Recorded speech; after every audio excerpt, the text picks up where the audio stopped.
1947 সালে পাকিস্তানের জন্মের পর প্রথম বিদ্রোহের আগুন জ্বলেছিল যে ভূখণ্ডে, আজও সেই আগুন নিভে যায়নি। প্রায় 8 দশক পরও গুলি, গুম, সামরিক অভিযান আর স্বাধীনতার দাবিতে উত্তপ্ত পাকিস্তানের সবচেয়ে বড় প্রদেশ বেলুচিস্তান। সম্প্রতি বেলুচ নেতৃত্বের নতুন স্বাধীনতার দাবির পর আবারও বিশ্বজুড়ে আলোচনায় এসেছে অঞ্চলটি। কেউ বলছেন এটি বিচ্ছিন্নতাবাদ, কেউ বলছেন আত্মনিয়ন্ত্রণের অধিকার, আবার অনেকের কাছে এই সংকট যেন 71-এর ইতিহাসের প্রতিধ্বনি। প্রশ্ন উঠছে, প্রাকৃতিক সম্পদে সমৃদ্ধ হলেও কেন পাকিস্তানের সবচেয়ে দরিদ্র অঞ্চল বেলুচিস্তান? কেন বারবার অস্ত্র তুলে নিচ্ছে বেলুচদের একাংশ?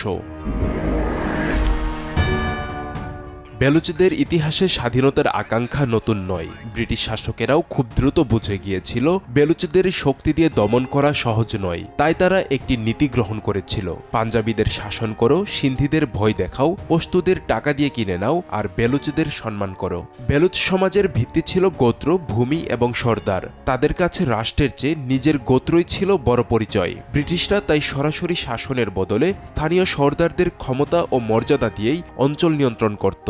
এমনকি বালুচ রেজিমেন্ট গঠন করে তাদের সামরিক দক্ষতাকেও নিজেদের স্বার্থে ব্যবহার করেছিল। কিন্তু বেলুচদের স্বাধীনচেতা মানসিকতা কখনোই হারিয়ে যায়নি।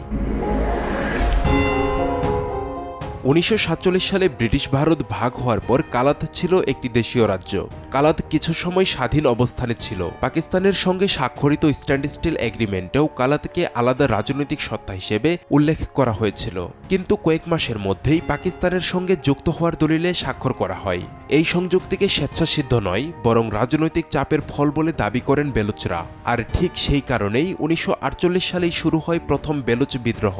এরপর 1958, 1962, 1973, 2004 প্রায় প্রতিটি দশকেই নতুন করে সংঘাত ফিরে এসেছে। অর্থাৎ সংকটটি কোনো সাম্প্রতিক ঘটনা নয়, এটি কয়েক প্রজন্ম ধরে চলা এক রাজনৈতিক বিরোধ। পাকিস্তানের মোট ভূমির প্রায় 40% বেলুচিস্তান। দেশটির প্রাকৃতিক গ্যাসের বড় অংশ, তামা, স্বর্ণ, কয়লা, বিরল খনিজ সবই এই প্রদেশে। বিশ্বখ্যাত গোয়াদর বন্দরও এখানেই। কিন্তু বেলুচদের অভিযোগ, সম্পদ যায় ইসলামাবাদে, উন্নয়ন যায় অন্য প্রদেশে। স্থানীয় মানুষের কর্মসংস্থান সীমিত। শিক্ষা, স্বাস্থ্য, অবকাঠামো এবং শিল্পায়নে তারা দীর্ঘদিন পিছিয়ে রয়েছে।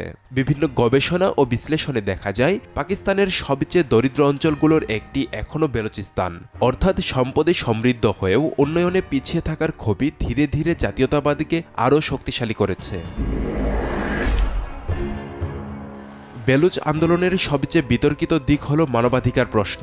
বেলুচ অধিকার কর্মীরা বহু বছর ধরেই অভিযোগ করে আসছেন বিচার বহির্ভূত হত্যা, গুম এবং রাজনৈতিক দমন পীড়ন নিয়মিত ঘটনা। অন্যদিকে পাকিস্তান সরকার বলছে দেশবিরোধী সশস্ত্র সংগঠনগুলো বিদেশি সমর্থনে সন্ত্রাসী কার্যক্রম চালাচ্ছে, তাই নিরাপত্তা বাহিনীর অভিযান রাষ্ট্র রক্ষার জন্য প্রয়োজনীয়। এই দুই অবস্থানের মাঝখানে সবচেয়ে বেশি ক্ষতিগ্রস্ত হচ্ছেন সাধারণ মানুষ। ফলে প্রতিটি সামরিক অভিযানের পর ক্ষোভ আরও বাড়ছে।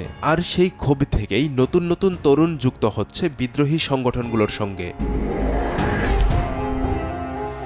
আজকের বেলুচিস্তান শুধু পাকিস্তানের অভ্যন্তরীণ ইস্যু নয়, এটি দক্ষিণ এশিয়া, মধ্য এশিয়া এবং ভারত মহাসাগরীয় অঞ্চলের অন্যতম কৌশলগত এলাকা। চীন পাকিস্তান অর্থনৈতিক করিডোর বা সিপিইসির কেন্দ্রবিন্দু এই অঞ্চল। তাই এখানে অস্থিরতা শুধু পাকিস্তানের জন্য নয়, চীনের বৃহৎ অর্থনৈতিক পরিকল্পনার জন্যও উদ্বেগের বিষয়। এ কারণেই বেলুচিস্তান এখন আন্তর্জাতিক কূটনীতির আলোচনায় বারবার উঠে আসে।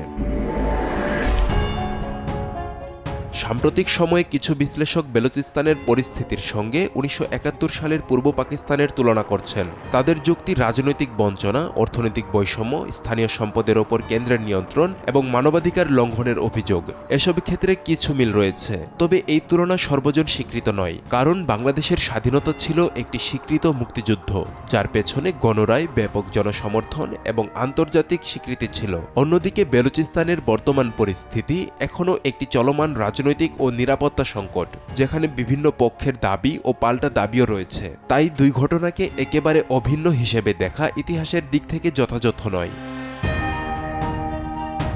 বেলুচিস্তানের গল্প শুধু একটি প্রদেশের নয়, এটি এমন এক ভূখণ্ডের গল্প যেখানে ইতিহাসের ক্ষত, রাজনৈতিক বঞ্চনা, প্রাকৃতিক সম্পদের প্রশ্ন, মানবাধিকার বিতর্ক এবং ভূরাজনীতি একসাথে গাঁথা। ইতিহাস বারবার দেখিয়েছে শক্তি দিয়ে ভূখণ্ড নিয়ন্ত্রণ করা যায়, কিন্তু মানুষের বিশ্বাস, অধিকার আর পরিচয়ের প্রশ্নকে দীর্ঘদিন দমন করা যায় না। তাই বেলুচিস্তানের ভবিষ্যৎ নির্ধারণ করবে শুধু বন্দুকের গর্জন নয়, বরং রাজনৈতিক সমাধান, ন্যায় বিচার এবং জনগণের আস্থা ফিরিয়ে আনার সক্ষমতা। আর সেই কারণেই দক্ষিণ এশিয়ার মানচিত্রে বেলুচিস্তান শুধু একটি প্রদেশ নয়, এটি এখনও এক অসমাপ্ত ইতিহাসের নাম। আব্দুল্লাহ আল মারুফ, সময় সংবাদ।